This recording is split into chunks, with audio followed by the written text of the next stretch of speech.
Ken sits at the end of the bench with the carved in his pint pot.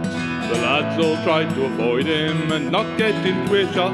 Off they trot, but Ken told the same old tales about his usual day. What he'd like to get off his chest he knows he cannot say. Ken was in the desert rats making Rummel run. Then he fought through Italy, an important man with a gun. When he got back to the pit he was no longer number one. The comradeship they built wasn't his. November Sunday morning, Ken stands very straight, polished medals on his chest, marches with a steady gait.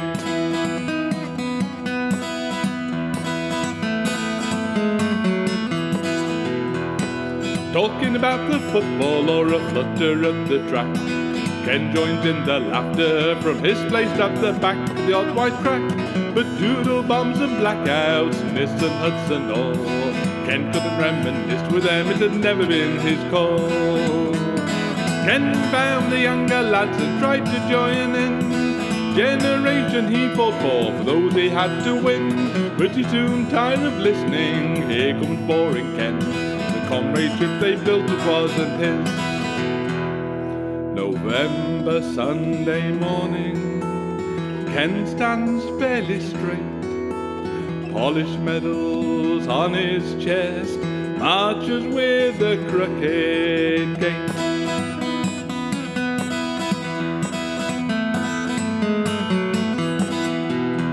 The pup no longer has the bench, there is no pup at all. It's a daycare nursery, the pup went to the wall, bench and all. With a pit stop there's an enterprise zone, a token instead of a job. Where they dug in the war or fought with the seam, it's enough to make you sob. Ken no longer drinks his halves, his fluids are written down. Sits and looks for visitors at his care home in the town. Ken sits in his wing-back chair, nobody does come round. The carers know him by his care plan. November Monday morning, Ken lies very straight. They couldn't find his medals, no eulogy by any army mate.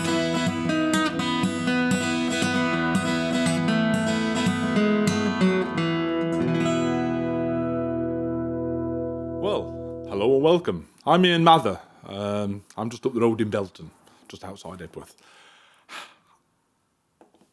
I write songs, I sing songs, I sing other people's songs, and I love singing traditional folk songs as well. That first song that we just started with was one of my own. It's called Ken's World, and if you're listening to the words, you may have found out that it was about an old guy who worked down the pit who went away in the war. In fact, quite a few did. You know, we all think about miners all working down the pit during the war, but they did really fall into two camps. And when I was a young apprentice, all the old men who were ready for retirement and having all the nice little easy jobs that the apprentices used to go and help out with, they fell into two very distinct camps. Those who worked down the pit during the war and them as didn't. So I wrote a little song about them. That was called Ken's World. Anyway, I did say I do like to sing traditional folk songs, and this song was written, we believe, around the time that the events that it describes, which was the end of the Napoleonic Wars. And I'm going to sing this one because it really is one of my favourite ballads of all time. It's called The Plains of Waterloo.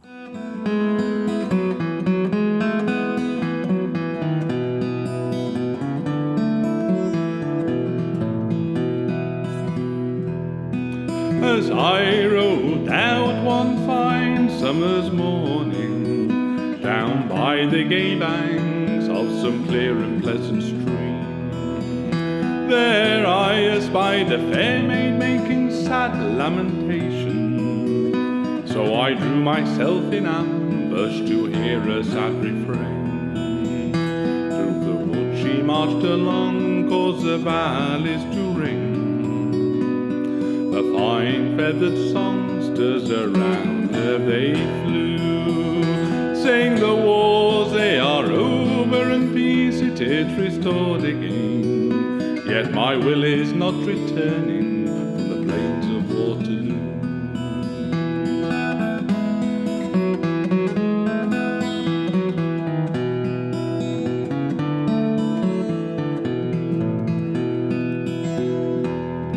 I stepped out to this fair maid and I said, my young creature, oh, may I make so bold as to ask your true love's name? For it's I have been in battle where our cannons round do rattle, and by some strange fortune I might have known the same. Willie Smith's my true love's name, he's a hero of great fame. Now he's gone and left me, and stole my heart, it's true. Yet there's none I will enjoy but my own darling boy, although he's not returned yet from the Plains of Waterloo.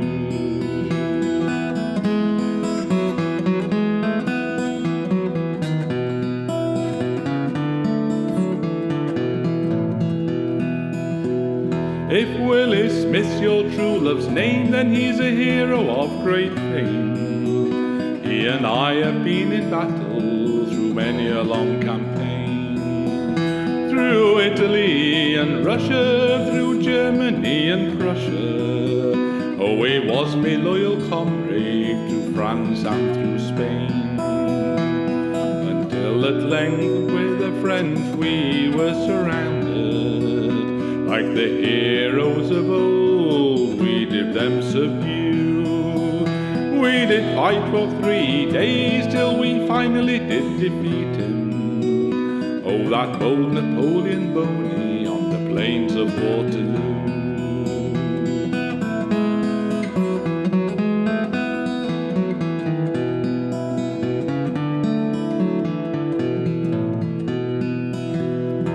On the 18th day of June it was the end of the battle, leaving many a poor hero to moan and to sigh. Oh, the war drums they did beat and the cannons loudly rattle. It was from a French bullet your Willie did die. And as I passed along to where he lay a-bleeding, I scarcely had time for to bid him adieu. In a faltering voice these words he was repeating, fare thee well, my lovely Annie, you are far from Waterloo.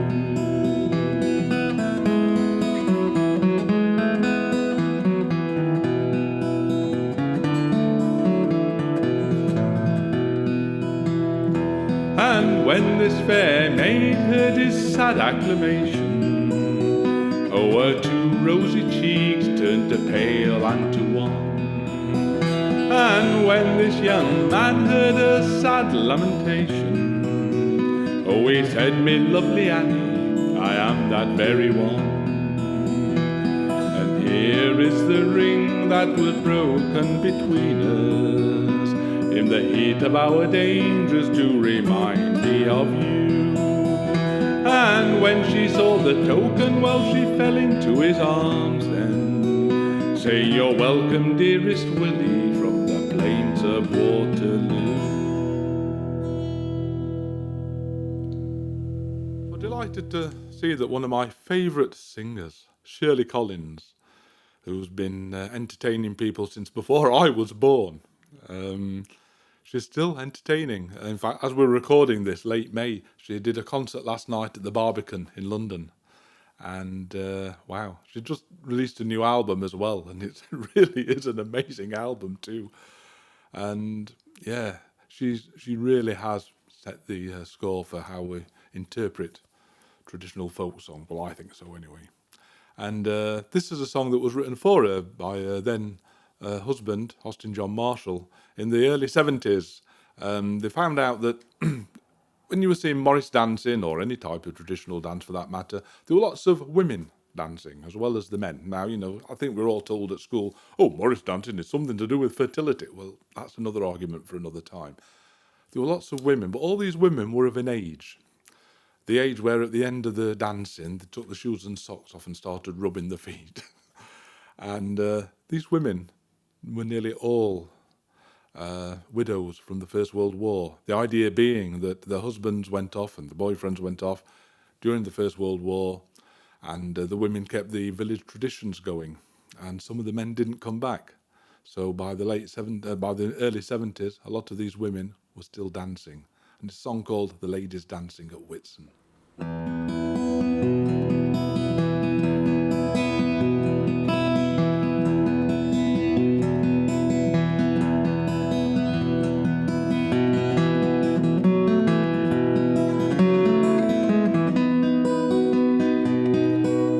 It's 50 long springtime since she was a bride, but still you may see her at each Whitsuntide, in a dress of white linen with ribbons of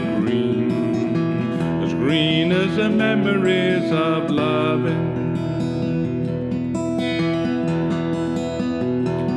The feet that were nimble tread carefully now, as gentle a measure as age will allow. Through groves of white blossom, through young fields of corn, where once she was pledged to her true love.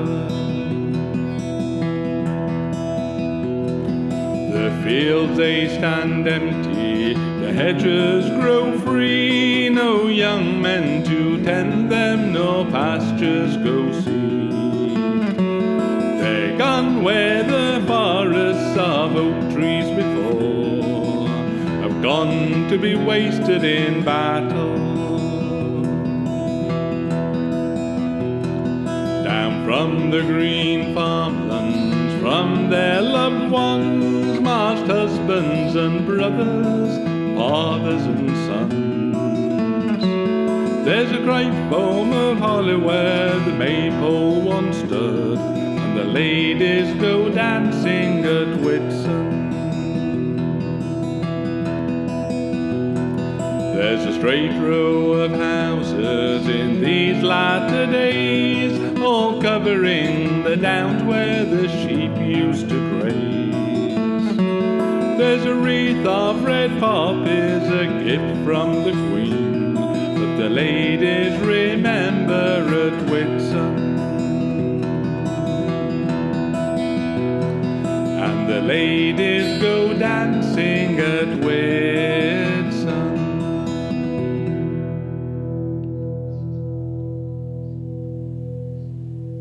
Right, we're going to wander over to the USA now for a couple of songs. Sorry about that. Traditional songs as well. This song comes from the late 19th century and will have been written by an itinerant preacher, either Baptist or Methodist. And they used to go around trying to get people to their way of thinking by teaching them songs that weren't necessarily hymns, which was rather clever of them. That meant that people would sing them all the time, not just on a Sunday morning. And these songs had a spiritual edge to them, but that was it, nice and subtle. And what we're describing here is the birth of gospel. And this song really has stood the test of time. It's the poor wayfaring stranger.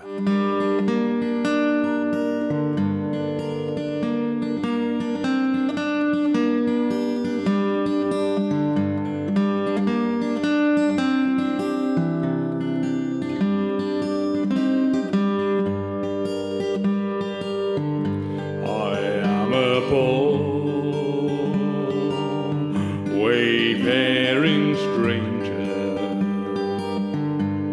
I'm traveling through this world of woe. There's no sickness, toil or danger in that bright land.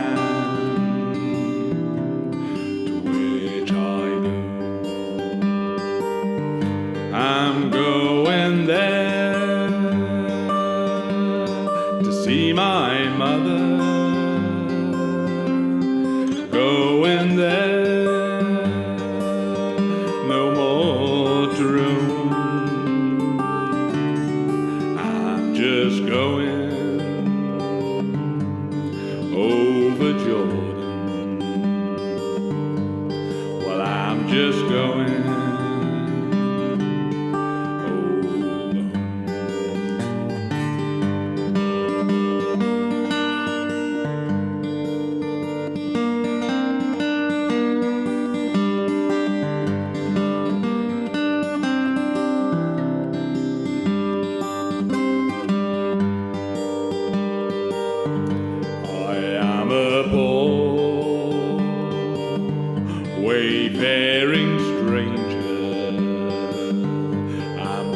travelling through this world of woe. There's no sickness, toil or danger in that bright land to which I go. I'm going there to see my father, going there no more to roam. I'm just going over Jordan. Well, I'm just going over.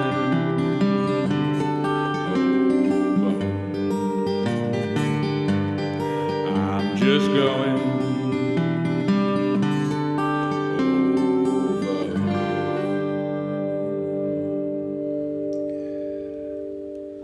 Right, we're going to stay in the States. This song, again, late 19th century, it started getting the form that it has now. And in the early 20th century, Louis Armstrong picked it up and recorded it. So then it became, bang, everybody knows it type song. And it's called the St. James's Infirmary Blues. What's interesting about this song is if you really go back to the origins of it, we end up in London in the early 17th century. And they're all variations of a song called The Unfortunate Rake. And, you know, yeah. I sing a version as well called The Young Sailor Cut Down in His Prime. It's all basically the same song. That's what fascinates me about traditional songs, looking at the history of them, about all these songs, where did they come from and how did one song become part of another. But this has become a very famous American song, despite the fact it's a 400-year-old British one, really. Anyway, St. James's Infirmary Blues.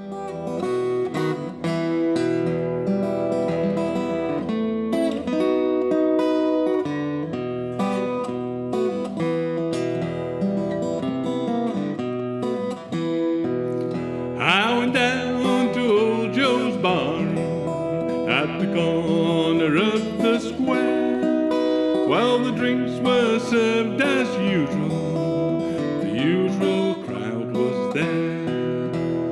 In walked old Joe Kennedy. His eyes were bloodshot red. Well, he turned to the crowd around him, and these were the words he said.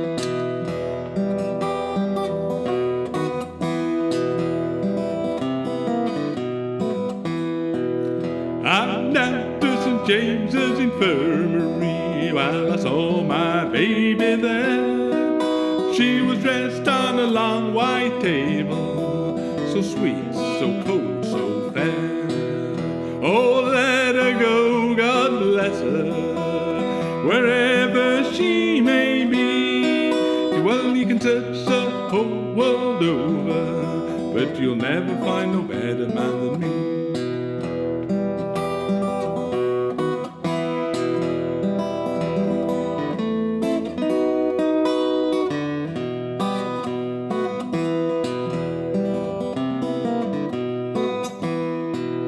When I die, bury me in straight-laced shoes, long coat and Stetson hat, put a gold link on my watch chain, so the boys will know I died standing pat.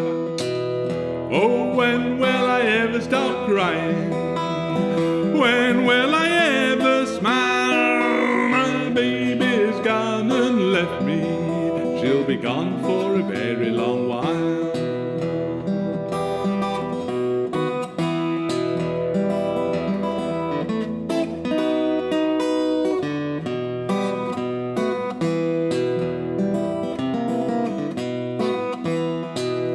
Oh, let her go, God bless her, wherever she may be. You can search the whole world over, but you'll never find no better man than me.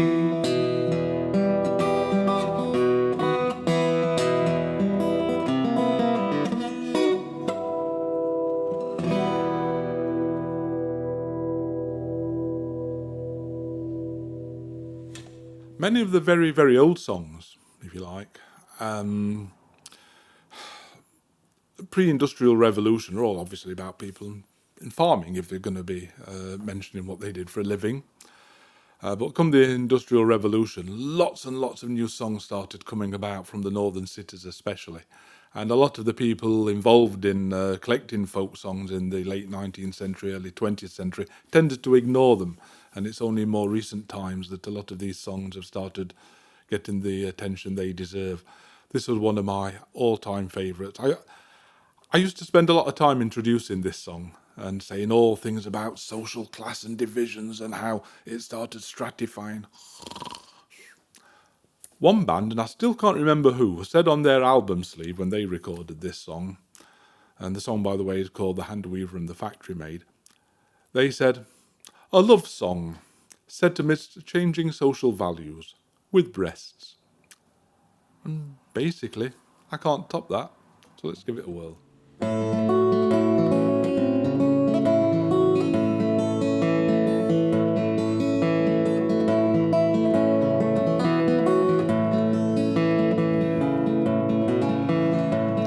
I'm a hand weaver to me trade. I fell in love with a factory maid. If I could but her attentions win, I'd sit by her, I'd weave by steam.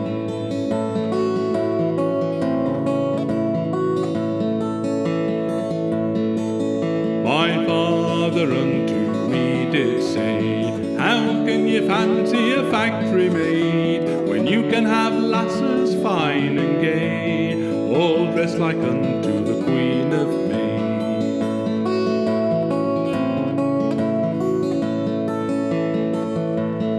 As for your fine girls, well, I do not care. If I could but enjoy my dear, I'd stand in the factory every day. She and I would keep our shuttles in play.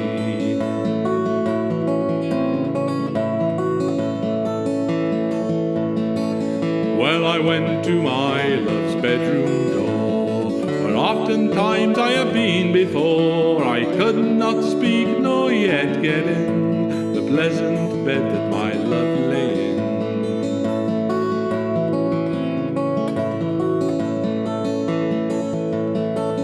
How can you say it's a pleasant bed when nought lies there but a factory maid, a factory lass although she be?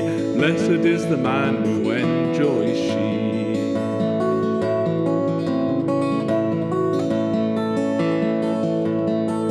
Oh, pleasant thoughts come to my mind as I pull back those sheets so fine, see her two breasts standing so, like two white hills all covered with snow.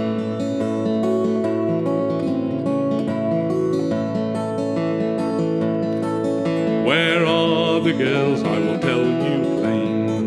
They've all gone off for to weed by steam. If you will catch them, you must rise at dawn and trudge to the factory in the early morn.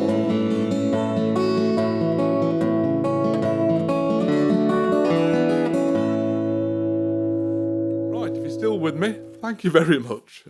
Gone to the last song. Hooray! Well, we started by one of my own songs and about my old profession when I left school. When I worked down the pit, I was an electrician, so work is a figurative term. And yeah, this is another one. I've only just written it actually. And it was after I found out that one of the places where I used to go on training courses, the coal board used to have all these training courses all over the place, normally attached to collieries. And one of them was at Manvers near Rotherham. And I found out recently that the site is now a call centre. And it got me thinking that, it used to be there for mining. And now it's about selling you alternative energy suppliers. And the whole idea just spread into a song. So I'll leave you with this one. Thanks so much for listening. Some wonderful, wonderful entertainers at Epworth Music Day this year. Have a listen to all their videos if you get a chance, because I have. And I think that we've got some really, really good talent. It makes me feel so excited for next year when hopefully, fingers crossed, we'll be out there on the streets live.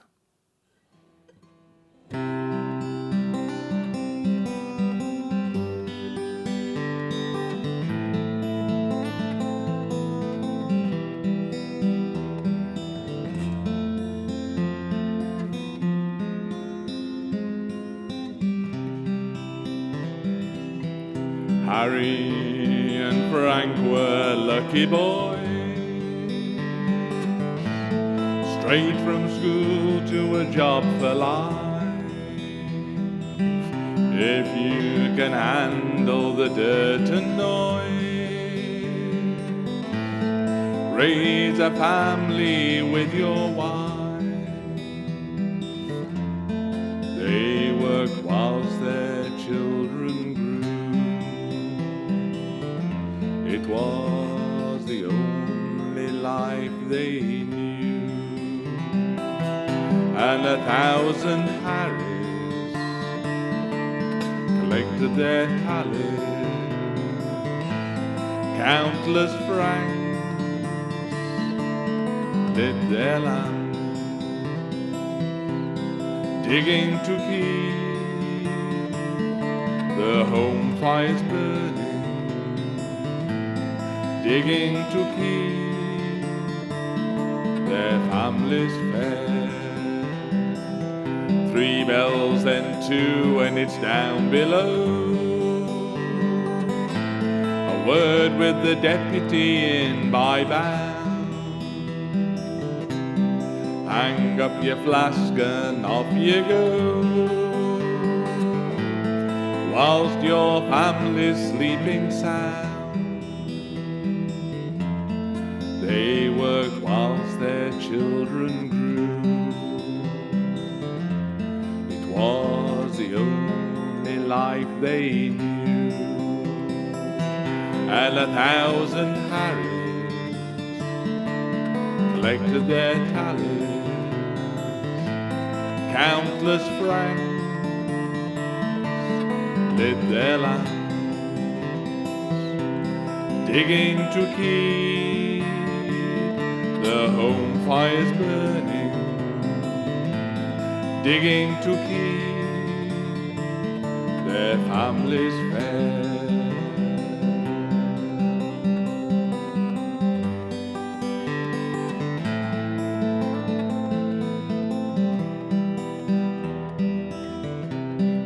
Harry and Frank were lucky boys, retired before they shut the pit. They worried for their boys. Their life would take a hit, and they worked whilst their children grew. It was the only life they knew. And 1,000 Harrys collected their tallies, countless Franks lit their lamps, digging to keep the home fires burning, digging to keep their families fed. You wouldn't recognize the mine. There's a call centre hiring now. Their grandchildren man the lines. They'd love to have a career, but how? The children of miners have been hired to sell alternative energy suppliers. And 1,000 Harrys collected their tallies, countless Franks lit their lamps, digging to keep the home fires burning, digging to keep their families fed. There's no such thing as society, or so I read.